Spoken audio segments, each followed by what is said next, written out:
എൻ്റെ റോസൊക്കെ ഇങ്ങനെ ആയത് എങ്ങനെയാണ് നിങ്ങൾക്കറിയണ്ടേ? ഞാൻ അതിനകത്ത് എന്താ ചെയ്തതെന്ന് നിങ്ങൾക്കറിയാമായിരുന്നല്ലോ. മഴക്കാലം ആയി കഴിഞ്ഞപ്പോഴത്തേന് എല്ലാവരുടെയും പ്ലാന്റ് വല്ലാണ്ട് അങ്ങ് നശിച്ചു പോയി. നമ്മുടെ റോസ് അവിടെ നിന്നൊക്കെ നമ്മളൊക്കെ ഭയങ്കരമായിട്ട് കെയർ ചെയ്തും വളങ്ങളും ഒക്കെ കൊടുത്താണ് നമ്മുടെ റോസിനെ ഒന്ന് രക്ഷിച്ചെടുക്കുന്നത് അല്ലേ. അപ്പം ഞാൻ എന്തൊക്കെയാണ് അതിന് കൊടുത്തതെന്ന് നിങ്ങളുമായിട്ടൊന്ന് ഷെയർ ചെയ്യാം. നിങ്ങൾക്ക് ഉപകാരമാകുന്നെങ്കിൽ ആകട്ടെ എന്നോർത്താണ് ഞാൻ ഇന്ന് വന്നിരിക്കുന്നത്. അപ്പോൾ നമുക്ക് നേരെ വീഡിയോയിലേക്ക് പോകാം.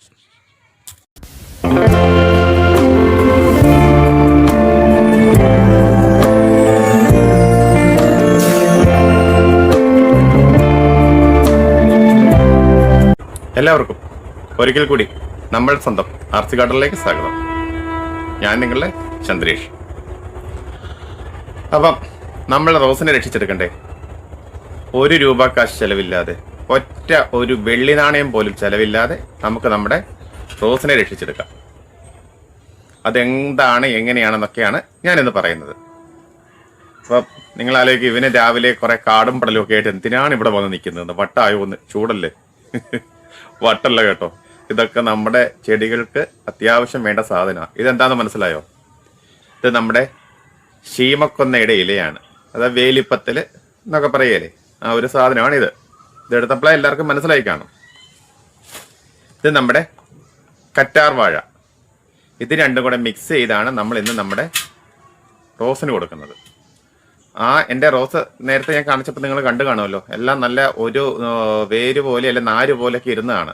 ഇതെല്ലാം കൊടുത്താണ് എൻ്റെ പ്ലാന്റ് ഇപ്പോൾ ഒന്ന് ഉഷാറായി വരുന്നത്.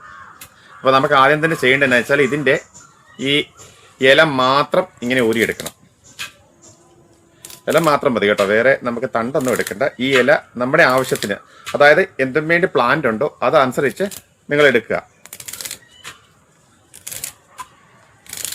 ഞാൻ കാണിക്കുന്നത് അത്രയും ക്വാണ്ടിറ്റി വേണമെന്ന് നിങ്ങൾ ആരും വിചാരിക്കരുത്. നിങ്ങളുടെ പ്ലാന്റിനെ ബേസ് ചെയ്ത് മാത്രം നിങ്ങൾ ഇതിൻ്റെ അളവെടുത്താൽ മതി. ഇപ്പം ഞാൻ എടുക്കുന്നത് എന്നാന്ന് വെച്ചാൽ, എനിക്കിവിടെ പ്ലാന്റ് കൂടുതലുള്ളപ്പം എനിക്ക് കൂടുതൽ എടുത്തേ പറ്റുള്ളൂ.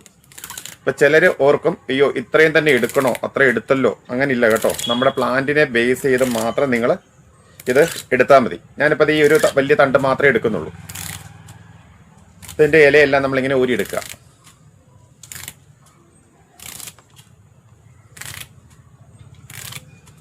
ഇങ്ങനെ ഊരിയെടുത്താൽ മാത്രമല്ല, ഇച്ചിരി പണിയുണ്ട് കേട്ടോ. പണിയെന്ന് പറഞ്ഞാൽ അത്ര വലിയ പാടൊന്നുമല്ല. ഇതൊക്കെ ഊരിയെടുക്കുന്നതും ഒക്കെയാണ്. ഇത്രേ ഞാനകത്ത് എടുത്തു. ഇനി നമുക്ക് വേണ്ടത് ഇത് ഒരു 4-5 തണ്ട് കറ്റാർ വാഴ.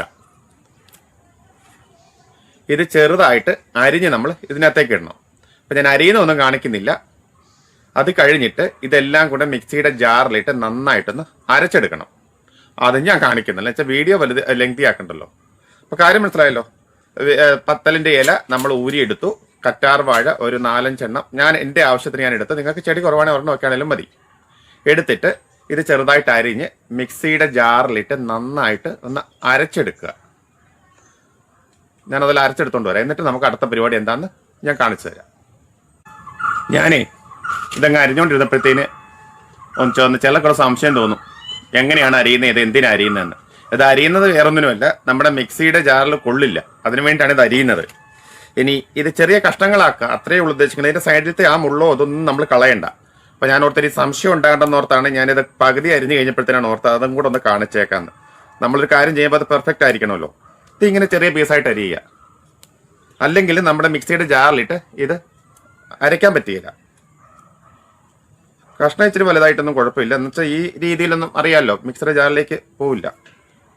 അപ്പം ഞാൻ ഓർത്തു ആ ഒരു സംശയം ഉണ്ടാകാൻ ചാൻസ് ഉണ്ട്, അതുകൊണ്ടാണ് ഞാനിത് അരിഞ്ഞതും കൂടെ കാണിക്കാമെന്ന് വെച്ചത്. അപ്പോൾ ഒന്നും മിസ്സാക്കണ്ടല്ലോ. ചിലരല്ലേ ഓർക്കയില്ലേ, അത് കാണിച്ചില്ല, അതോടെ കാണിക്കാമായിരുന്നു എന്ന്. വീഡിയോ ലെങ്തി ആകണ്ടെന്ന് ഓർത്താണ് ഞാനത് സ്കിപ്പ് ചെയ്യാമെന്ന് ഓർത്തത്. പിന്നെ ഓർത്ത് വേണ്ട, ഒരു കാര്യം ചെയ്യുമ്പോൾ അത് പെർഫെക്ഷൻ ആയിരിക്കണം. പിന്നെ നിങ്ങളുടെയൊക്കെ ചെടികളൊക്കെ എങ്ങനെയുണ്ട് എപ്പോഴും ഞാൻ പറയും, നിങ്ങളൊക്കെ ഒന്ന് കമൻറ്റ് ചെയ്യാൻ. ആരും ഒന്നും അനങ്ങുകയില്ല.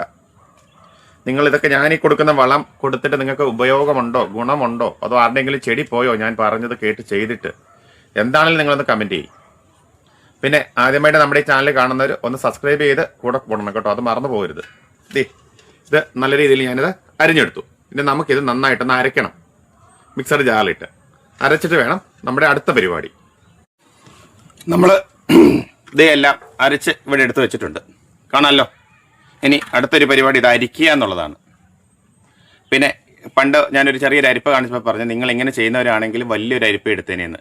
വലിയ അരിപ്പൊക്കെ പോയതാണ് കേട്ടോ. പ്ലാസ്റ്റിക് അരിപ്പ കുറേ കഴിയുമ്പോഴത്തേനും അത് പോകും. പിന്നെ ഞാൻ വേറെ പുതിയ അരിപ്പ വാങ്ങിച്ചു. അന്ന് അരിപ്പ ഇല്ലായിരുന്നു, അതുകൊണ്ട് ചെറുതിനകത്ത് വെച്ച് അഡ്ജസ്റ്റ് ചെയ്തു. അത് കഴിഞ്ഞിട്ട് അരിപ്പ വാങ്ങിച്ചു. ഇപ്പോൾ വലിയ അരിപ്പയ്ക്കകത്ത് എടുക്കാം നമുക്ക്.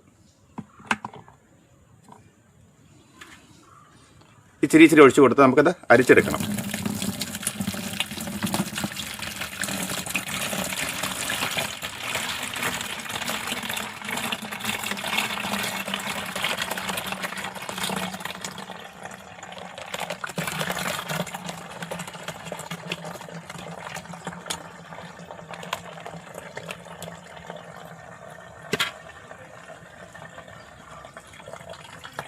ഇപ്പോൾ കുറച്ച് പ്ലാൻ ഉള്ളവർ ഇങ്ങനെയൊന്നും ചെയ്യണ്ട കേട്ടോ. ഇതൊന്നും കണ്ട ആരും ഈ രീതിയിൽ ഒന്നും ഫോളോ ചെയ്യരുത്.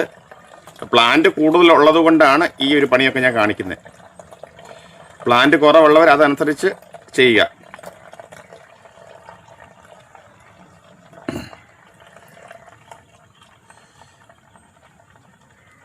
പിന്നെ ഇതിപ്പോൾ ഞാൻ ചെയ്തിട്ട് അന്നേരം തന്നെ നിങ്ങളെ കാണിച്ച് ഇതങ്ങ് പ്രിപ്പയർ ചെയ്ത് നിങ്ങളുടെ മുന്നിൽ വെച്ച് തന്നെ എല്ലാം ചെയ്യുകയാണ്.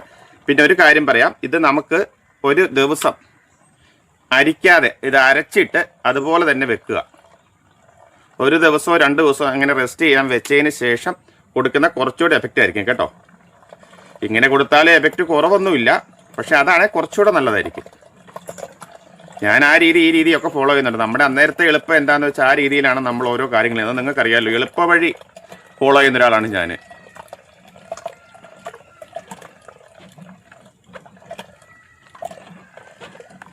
ഇത് മൊത്തം അരിച്ച് എടുത്തതിൻ്റെ എസൻസ് എല്ലാം നമ്മുടെ ഈ വെള്ളത്തിൽ കിട്ടണം.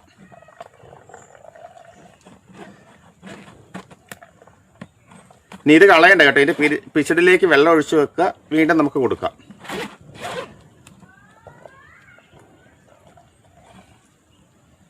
ദേ കണ്ടോ,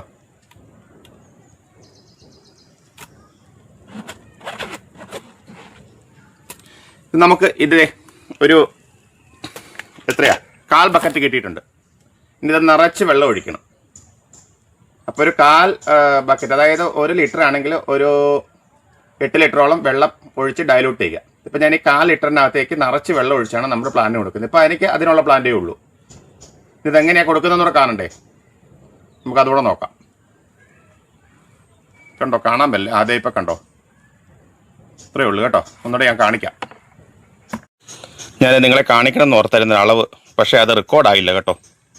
എന്നാൽ ഇതിൻ്റെ 1/4 ബക്കറ്റേ ഉള്ളൂ. നിറച്ച് ഇനി വെള്ളം ഒഴിച്ചു കൊടുക്കുക. ഇത് ഓർഗാനിക് അല്ലേന്ന് ഓർത്ത് വെള്ളം കുറച്ച് കൊണ്ടുവന്ന് ചോട്ടിലൊഴിച്ച് കൊടുക്കരുത്. ചെടിയുടെ അതിൻ്റെ വേരൊക്കെ കത്തി ഉണങ്ങിപ്പോവും.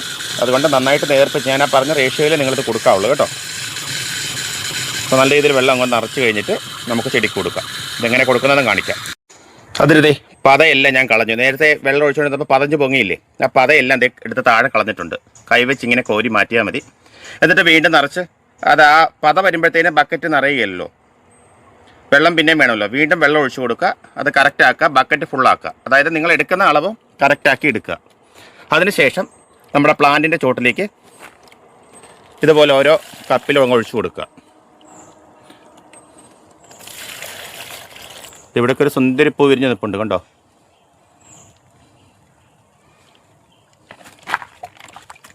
അപ്പം കാര്യങ്ങൾ മനസ്സിലായല്ലോ.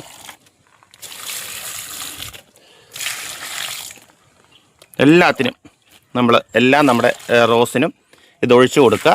നിങ്ങൾക്ക് വ്യത്യാസം അറിയാം, നിങ്ങളുടെ കൺമുന്നിൽ കാണാം. നിങ്ങൾ ഒരു പ്ലാന്റിന് ഒന്ന് പരീക്ഷിക്കുക. അതിനുശേഷം ഗുണകരമാണെന്ന് തോന്നിയാൽ മറ്റുള്ള പ്ലാന്റിനും കൊടുക്കുക. ഇതൊക്കെ ഗുണകരമായി എന്നുണ്ടെങ്കിൽ നമ്മുടെ അടുത്ത വീഡിയോക്കെങ്കിലും നിങ്ങളൊന്ന് കമൻറ്റ് ചെയ്യും, നേരത്തെ വീഡിയോ കണ്ടു അത് കുഴപ്പമില്ലായിരുന്നു എന്നൊക്കെ. അപ്പോൾ ഞാൻ നേരത്തെ പറഞ്ഞ പോലെ നിങ്ങളുടെ വിലയേറിയ അഭിപ്രായം ഞാൻ പ്രതീക്ഷിക്കുന്നുണ്ട്. പറ്റുന്നവർ അത് പറയുക. ആദ്യമായിട്ട് കാണുന്നവർ നമ്മുടെ ചാനലൊന്ന് സബ്സ്ക്രൈബ് ചെയ്ത് കൂടെ കൂടുക. വീണ്ടും ഗുണകരമായ മറ്റൊരു വീഡിയോയിൽ കൂടി കണ്ടുമുട്ടാമെന്നുള്ള ശുഭാപ്തി വിശ്വാസത്തോടെ ഇന്നത്തെ വീഡിയോ ഞാനിവിടെ പൂർത്തിയാക്കിയാണ്.